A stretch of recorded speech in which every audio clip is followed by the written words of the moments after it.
श्री राम जय राम जय जय राम, श्री राम जय राम जय जय राम, श्री राम जय राम जय जय राम, श्री राम जय राम जय जय राम, श्री राम जय राम जय जय राम, श्री राम जय राम जय जय राम, श्री राम जय राम जय जय राम, श्री राम जय राम जय जय राम, श्री राम जय राम जय जय राम, श्री राम जय राम जय जय राम, श्री राम जय राम जय जय राम, श्री राम जय राम जय जय राम।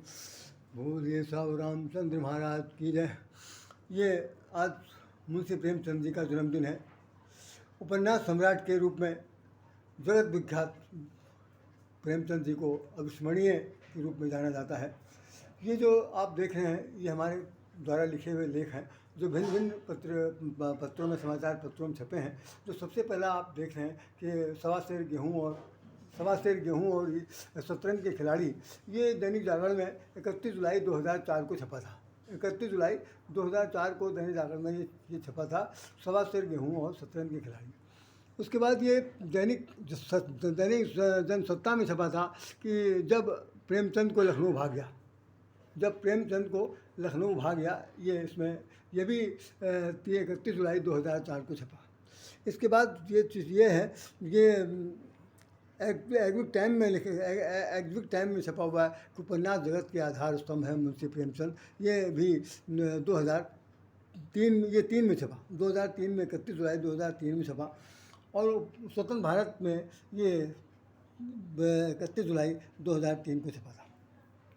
ये दोनों जो लिखे हुए हैं ये एनबीए क्या नाम नवभारत टाइम्स के अंदर निकला हुआ है। जो प्रेमचंद ने भिन्न भिन्न किताबों में जो कहा है उसको उन्होंने कोटेशन के रूप में दिया है कि डर से ईमान की बात ना कहो। उसके बाद एक और भी है कि जो इन्होंने नवभारत टाइम्स में जो निकाला है कि प्रेमचंद के मूल्यों में आज के सवालों के जवाब।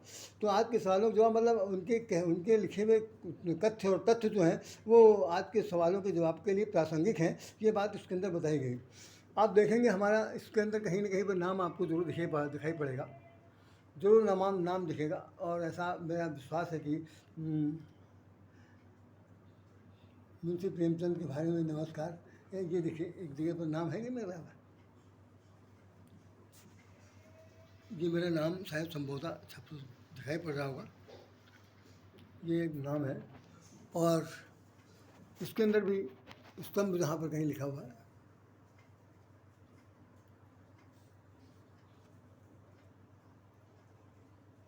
उसमें भी मेरा ही नाम जा रहा है। इसके अंदर भी मेरा नाम यहाँ पर दिया हुआ है।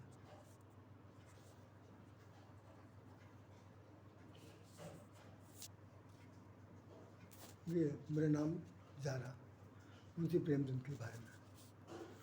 तो इन सभी में हमारे नाम छपे हुए हैं। इसके अंदर भी ये यहाँ पर दिखाई पड़ रहा सवा सेर गेहूँ वाला जो है। उसके बाद देखेंगे तो उसके नीचे कि भाई ये राधेश्याम राधेश में लिखा हुआ है।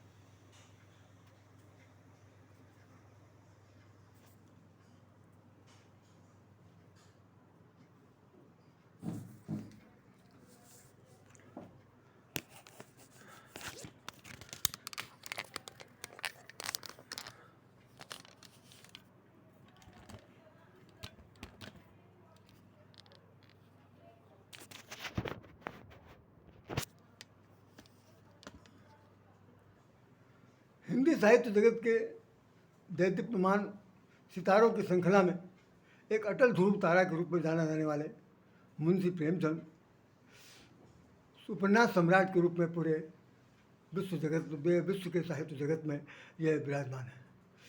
इनके द्वारा कोई ऐसा व्यक्ति, दूसरा कोई शानी व्यक्ति पैदा ही नहीं हुआ कि अभी तक जो इनका स्थान ले सके, कोई उत्तराधिकारी बन सके। अब मैं चुनौती के साथ कह सकता हूँ कि जितने भी अब तक इनके द्वारा कहानियाँ लिखी गई, जितने उपन्यास लिखे गए, जितनी इन्होंने अपनी भाव अभिव्यक्ति को पात्रों के माध्यम से जिया है और जी करके दिखा दिया है, शब्द शैली में और लब्धबद्धता के साथ, तो ऐसा आज की तारीख में कोई है नहीं। वैसे तो उपन्यासकार बने हुए इस वक्त लाखों लोग घूम रहे हैं, 4-4 लाइन लिख दिया, 2-2, 3-3, 100-100 पेज की किताब लिख दिया और लिखा करके मैं उपन्यासकार हूँ, मैं उपन्यासकार हूँ। बहुतों को तो मैं देखता हूँ कि उपन्यास के बाद जाए वो खुद उसका मंथन भी कर रहे हैं, मंथ करके 10-20 लोगों को इकट्ठा करके वाहवाही लूट रहे हैं, सब कुछ कर रहे हैं। लेकिन प्रेमचंद जी के ज़माने में ये सब कुछ नहीं था। उन्होंने, उनके लिए ये जीविका का उपार्जन था, जीविकोपार्जन का साथ को तो सुबह शाम, सुबह से लेकर शाम तक लेखनी पे लिखते रहते थे और लिखने के बाद वो अखबारों में, पत्रिका में देते थे। कुछ उपन्यास वगैरह छप गया, बहुत पुराने समय की बात है, पुरानी कहना चाहिए कि पैसा कौड़ी की बड़ी अभाव था और ऐसी स्थिति में कैसे उनकी ज़िंदगी कटती थी इसका कहना बहुत मुश्किल है। उनके जीवन परिचय से देखने को मिलता है कि मुंशी प्रेमचंद ने अपना जीवन जो है बहुत दुर्दमनीय परिस्थिति में काटा। आज के उपन्यासकार तो जो बने हुए हैं वो तो भाई मैं कहना नहीं चाहता हूँ कि वो तो लाट साहब हैं और वो उनके बराबर तो ऐसा लगता है कि भाई वो एक लाइन क्या लिख दिया, 10 लोगों को बीच में बुला करके उसमें वाहवाही लूट ली, भाई ताली बजाओ ताली बजाओ ताली बजाओ। लेकिन ये ऐसी कोई भूख प्रेमचंद के जीवन में नहीं थी। उन्होंने तो जो कुछ भी लिखा, जितना भी लिखा, जिस तरह से लिखा, जिसके लिए लिखा, समझ लीजिए कि वो उसी के बन कर रह गए और ये आसान काम नहीं। पात्र के साथ पात्रता का पूरी अनुभूति कर लेना, उस पात्रता में अपने को अभिनीत करके दिखा देना शब्द शैली के माध्यम से, ऐसा आसान काम नहीं, आसान काम नहीं है। लिखने के लिए तो सभी लोग लिख सकते हैं, हम भी खूब लिखते हैं, लेकिन ये कहने को मेरे अंदर अधिकार बिल्कुल नहीं है कि मैं इस बात की दम भरूं कि भाई मैं तो बहुत बड़ा साहित्यकार लेखक हूँ, कभी हूँ, अरे होऊंगा लेकिन उनके बराबर नहीं हूँ, ये कहने में मुझे कोई भी लज्जा नहीं, कोई भी संकोच नहीं। तो प्रेमचंद जी ने अपने जीवन में जितने वो कहानियाँ लिखी, चाहे उन्होंने सबसे पहले क्या है, चाहे उनकी प्रेरणा हो, चाहे दो बैलों कथा हो, चाहे ईदगाह हो, चाहे रामलीला हो, चाहे आपका सवा से गेहूँ हो, शतरंज के खिलाड़ी हो और ये बड़े भाई साहब हो, और क्या कहना चाहिए कि निर्मला उपन्यास है, गबन उपन्यास है, मंगलसूत्र उपन्यास है और साथ साथ ये है कि बहुत से ऐसे उन्होंने उपन्यास लिखे, वरदान उपन्यास है। इन सभी उपन्यासों में उन्होंने बहुत कुछ लिखा।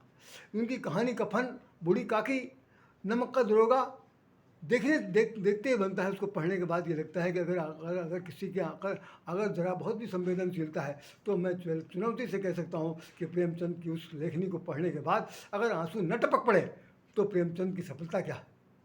यह है कि उनकी अगर कफन को पढ़ लिया जाए, उसके अंदर जो वो पात्र है, बाप बेटे दोनों की जो वर्णन किया गया है कि भाई वो जो गर्भवती स्त्री है, जो उसकी बहू रानी है, वो प्रसव पीड़ा से पीड़ित है और बाहर बाप बेटे बैठ करके आलू भून कर खा रहे हैं और उन दोनों कफन की बात आ रहा हूँ और दोनों में से दोनों आपस में बात करें, अगर बाद में मान लो मर भी जाती है तो कोई चिंता की बात नहीं है, कोई चिंता की बात नहीं है कि भाई जिसको बुरा लगेगा वो अपना लाश में मृतक शरीर को उठवा देगा, चंदा मांग ले जाएगा, नहीं तो कुछ तो किया जा सकता। मतलब उनके अंदर संवेदन शून्यता दिखाई है कि वो लोग इतने ज़्यादा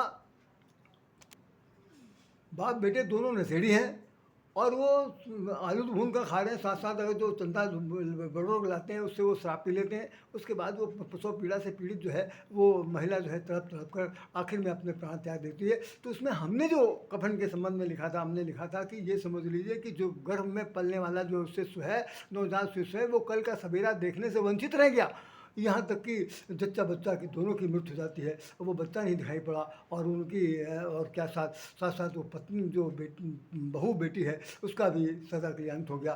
केवल संवेदन शून्यता का जो विशेष परिचय है वो प्रेमचंद ने अपने मूल्यांकन कर दिया, अपनी लेखनी से लिपिबद्ध करके दिखा दिया कि व्यक्ति कितना संवेदनशील हो सकता है, नशे में आदमी कितना अपनत्व को भूल सकता है, कितने दायित्वों को ख़त्म कर सकता है। ये सब बातें देखने को मिली कफन वाली ना। उसके बाद बूढ़ी काकी का नंबर बता दूँ आपको।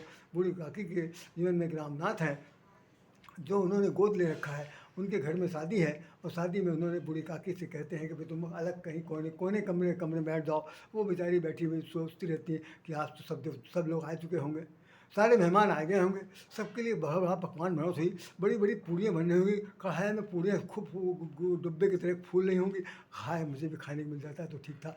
तो उनके घर की जो रामनाथ की जो छोटी सी बिटिया है वो आके पूछती है, काकी क्या क्या कुछ खाई हो?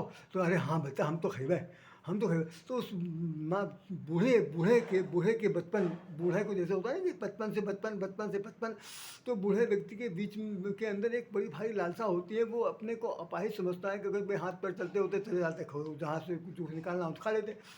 अब जब पराश्रित है, जा ही नहीं सकते, खिसक खिसक के चल रहे हैं, ऐसी स्थिति में अगर कोई लाके दे देगा तो खाएंगे, नहीं तो भूखे मर जाएंगे। तो वो लड़की जो है अपने गुड्डा गुड़िया के पिटारे में पूरी लेकर के आती है, और उनको खाया तो उनको बड़े चटकारे मारे, जबान से बड़े अच्छा बना, अच्छा बना। और एक बार वो चली जाती है वो जहाँ खाना बन रहा होता वहाँ। रामनाथ ने जब देखा कि भाई पब्लिक भी इकट्ठा है, सारे सब आए हुए हैं, 30 जितने भी मेरे अतिथिगण, और उसके बीच में ये बूढ़ा तो मेरा नाक कटा देंगे। आकर के सब वो उन्होंने उठाया, उन्हें गोद में उठाया, नहीं तो आकर के काल कोठरी पटक दिया। और उसके बाद चुप, सब काम हो गया। जितने भी आए थे लोग अतिथि सब चले गए। अब सब रात जो हुई, सब लोग सो गए। जो लालटेन जल रही थी उसकी टिमटिमाती रोशनी को धीमी कर दी गई, सब अपने अपने घर सो गए। तो क्या हुआ, दिखाया है प्रेमचंद जी ने, आप लोग पढ़ेंगे, रो पढ़ेंगे साहब, कि वो बूढ़ी काकी जो है वो धीरे धीरे खिसकती खिसकती जाती हैं। और जाती कहाँ है, जूठे पत्तल के पास जाती है। और जूठे पत्तल के पास जा कर के वहाँ से जो जो जो पत्तल में जूठे पड़े हुए हैं उसको उठा उठा के खाती हुई कहती हैं, अरे बहुत अच्छा बना, कितना अच्छा बना, कितना अच्छा बना, कितना अच्छा बना। उस वक्त प्रेमचंद ने जो लिखा है, लिखा कि देखिए ये है कुदरत की लीला, ये है भगवान की लीला, कि जिसके जिसके नाम पर, जिसके बदौलत, जिसके ज़मीन पर, जिसके भवन पे ये राज कर रहे हैं, जिनके घर में अतिथि आए हुए हैं, आज वो घर की भिखारी ने जूठे पत्तल चाट रही। ये है इसका, इसको कहते हैं भाग्य। और भाग्य में यही, और विश्वास मानिए, विश्वास मानिए मेरे मेरे मेरे सभी प्रेमी साथियों, कि वास्तव में यही होता है। बढ़ोतरी में यही होता है, सबसे ज़्यादा तिलांजलि दे देते हैं लोग बाग, बूढ़ों को कुछ समझते नहीं। बूढ़ों की इज्जत आबरू में एक प्रकार का ये हो जाती है कि तिरस्कार भरा जीवन होता है। उनकी हर बात को लोग बड़ी बहुत ही घृणा और उपेक्षा की नज़र से देखते हैं। आज का व्यवहार बता रहा हूँ, आज का जो कोई कहता होगा कि भाई बूढ़े लोग बहुत साठ के साथ बहुत खुशी हो जाती, वीडियो जारी करते हैं, मैं कहता हूँ सबसे ज़्यादा झूठ बोलते हैं वो। कुछ नहीं, जो बूढ़ों के साथ होता है उसको कोई असलियत में अगर समझ सका है तो प्रेमचंद, दूसरा कोई व्यक्ति समझ नहीं सकता। ये बूढ़ी काकी का दृश्य हमने देखा। गबन में भी उनका एक दृश्य देखने को मिलता है, उसमें भी एक जो नायिका है वो उसकी चंचलता दिखाई गई है। गबन में जिस जगह काम करते हैं वहाँ उन्होंने अपने घर, उसमें खजाने में पैसा जमा नहीं किया, घर चले आए। सवेरे जो जांच पड़ताल हुई तो उसमें खजाने में उतना पैसा कम निकला। लोगों ने सोच लिया कि भाई उन्होंने रमानाथ से तो पैसा गबन कर दिया। पूरा उपन्यास गबन पर लिख दिया गया। और उसी के अंदर जो नायिका है, उसकी नायिका कहती है कि नायिका के मन के बारे में बताया गया कि ऐसे ऐसे होना चाहिए। और वो प्रेमचंद ने लिखा है कि नारी का जो मन की स्थिति होती है वो जैसे वो होता है, क्या कहते हैं, तितली, जैसे तितली की गति होती है, तितली जैसे रंग बिरंगी मन की गति होती है, तितली जैसी मन की भावना होती है, और तितली जैसा उड़ान होती है मन की, और ऐसी नारी का उन्होंने चित्रण कराया। वरदान वाले में देखिए, ओफो, मैं आपको बताऊं कि मैंने 4 बार वरदान पुस्तक को पढ़ा है, और चारों बार इतना मैं रोया, इतना मैं रोया, ऐसा चित्र मैं अपने शब्दों में वर्णन नहीं कर सकता हूँ। भाई प्रेमचंद ही बोल सकते हैं, कर सकते हैं। निर्मला नाटक, आप निर्मला उपन्यास आपने देखा होगा, निर्मला जो अपने इसका वीडियो भी बना था, क्या नाम, सीरियल भी बनाया गया था, उसके अंदर भी वो शादी हो गई थी, एक बेमेल शादी हुई थी, और बेमेल जिससे शादी हुई वो व्यक्ति जो है अपनी पत्नी पर इस बात का शक करता है कि उसका जो सौतेला बेटा है, उसका जो पहली पत्नी का बेटा है, वो उससे प्रेम करना, ऐसा कुछ उसके चारित्रिक दोष लगा दिया। आखिर में उसको जब बेटे को पता चला तो वो तपेदिक में, बुखार में आखिर में जीवन अंत कर देता है। बाद में उनको प्रायश्चित होती है। बहुत बहुत गजब की घटना है, मैं क्या बताऊँ आपको। इस तरह कहानियों में जाइए, ईदगाह में हामिद को देख लीजिए, प्रेरणा में देखिए, दो बैलों कथा में देखिए, सवा सेर गेहूँ में देखिए कि जो ज़िंदगी पर पूरा अदा करते रहे, लेकिन पंडित उनको अदा नहीं कर पाए, कर्जा अदा नहीं कर पाए। ये दिखा दिया कि कर्ज के साथ कैसे जीवन जिया। प्रेरणा में छोटे बड़े भाई साहब की कहानी लिखी हुई है। तो मैं ये बताना चाहता हूँ आप सब लोगों को कि इनके उपन्यास अजर अमर हैं, कालजयी हैं। इनके चरित्र के पढ़ना चाहिए, समझना चाहिए, और अपने जीवन में उतारने की चेष्टा करनी चाहिए। नहीं करनी चाहिए, कम से कम अनुभूति को तो जीवन में देख लेना चाहिए। मेरी यही सबसे आपसे प्रार्थना है कि वो उपन्यास अगर किसी का पढ़ना है तो प्रेमचंद का पढ़ा जाना चाहिए, उनके बारे में समझा जाना चाहिए, उनके कृतित्व व्यक्तित्व के बारे में समझाना जाना चाहिए, तब प्रेमचंद की असली जयंती मनाई जा सकती है। इन्हीं शब्दों के साथ राधे श्याम राधे आपको हृदय से नमन करता है और प्रार्थना करता है कि आप इसे पढ़िए। मुझसे कोई भूल गई हो, गलती हो गई तो क्षमा चाहता हूँ। जय श्री राम, जय श्री राम, जय राधे श्याम।